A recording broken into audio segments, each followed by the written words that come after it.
63. On Grief for Lost Friends. Greetings from Seneca to his friend Lucilius. I am grieved to hear that your friend Flaccus is dead, but I would not have you sorrow more than is fitting. That you should not mourn at all I shall hardly dare to insist, and yet I know that is the better way. But what man will ever be so blessed with that ideal steadfastness of soul, unless he has already risen far above the reach of fortune? Even such a man will be stung by an event like this, but it will only be a sting. We, however, may be forgiven for bursting into tears, if only our tears have not flowed to excess, and if we have checked them by our own efforts. Let not the eyes be dry when we have lost a friend, nor let them overflow. We may weep, but we must not wail. Do you think that the law which I lay down for you is harsh, when the greatest of Greek poets has extended the privilege of weeping to one day only, in the lines where he tells us that even Niobe took thought of food? Do you wish to know the reason for lamentations and excessive weeping? It is because we seek the proofs of our bereavement in our tears, and do not give way to sorrow, but merely parade it. No man goes into mourning for his own sake. Shame on our ill-timed folly. There is an element of self-seeking even in our sorrow. What, you say, am I to forget my friend? It is surely a short-lived memory that you vouchsafe to him, if it is to endure only as long as your grief. Presently that brow of yours will be smoothed out in laughter by some circumstance, however casual. It is to a time no more distant than this that I put off the soothing of every regret, the quieting of even the bitterest grief. As soon as you cease to observe yourself, the picture of sorrow which you have contemplated will fade away. At present, you are keeping watch over your own suffering. But even while you keep watch, it slips away from you, and the sharper it is, the more speedily it comes to an end.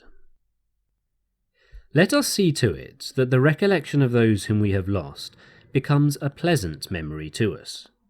No man reverts with pleasure to any subject which he will not be able to reflect upon without pain. So too it cannot but be that the names of those whom we have loved and lost come back to us with a sort of sting, but there is a pleasure even in this sting, for as my friend Attalus used to say, the remembrance of lost friends is pleasant in the same way that certain fruits have an agreeably acid taste, or as in extremely old wines, it is their very bitterness that pleases us. Indeed, after a certain lapse of time, every thought that gave pain is quenched, and the pleasure comes to us unalloyed.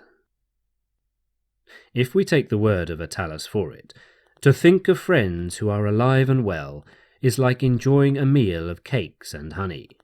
The recollection of friends who have passed away gives a pleasure that is not without a touch of bitterness. Yet who will deny that even these things, which are bitter and contain an element of sourness, do serve to arouse the stomach? For my part, I do not agree with him. To me, the thought of my dead friends is sweet and appealing. For I have had them as if I should one day lose them. I have lost them as if I still have them. Therefore, Lucilius, act as befits your own serenity of mind, and cease to put a wrong interpretation on the gifts of fortune. Fortune has taken away, but fortune has given. Let us greedily enjoy our friends, because we do not know how long this privilege will be ours. Let us think how often we shall leave them when we go upon distant journeys, and how often we shall fail to see them when we tarry together in the same place. We shall thus understand that we have lost too much of their time while they were alive. But will you tolerate men who are most careless of their friends, and then mourn them most abjectly, and do not love anyone unless they have lost him. The reason why they lament too unrestrainedly at such times is that they are afraid lest men doubt whether they really have loved. All too late they seek proofs of their emotions. If we have other friends, we surely deserve ill at their hands, and think ill of them, if they are of so little account that they fail to console us for the loss of one. If, on the other hand, we have no other friends, we have injured ourselves more than fortune has injured us, since fortune has robbed us of one friend, but we have robbed ourselves of every friend whom we have failed to make. Again, he who has been unable to love more than one has had none too much love even for that one. If a man who has lost his one and only tunic through robbery chooses to bewail his plight rather than look about him for some way to escape the cold, or for something with which to cover his shoulders, would you not think him an utter fool? You have buried one whom you loved. Look about you for someone to love. It is better to replace your friend than to weep for him. What I am about to add is, I know, a very hackneyed remark, but I shall not omit it simply because it is a common phrase. A man ends his grief by the mere passing of time, even if he has not ended it of his own accord. But the most shameful cure for sorrow, in the case of a sensible man, is to grow weary of sorrowing. I should prefer you to abandon grief rather than have grief abandon you, and you should stop grieving as soon as possible, since, even if you wish to do so, it is impossible to keep it up for a long time.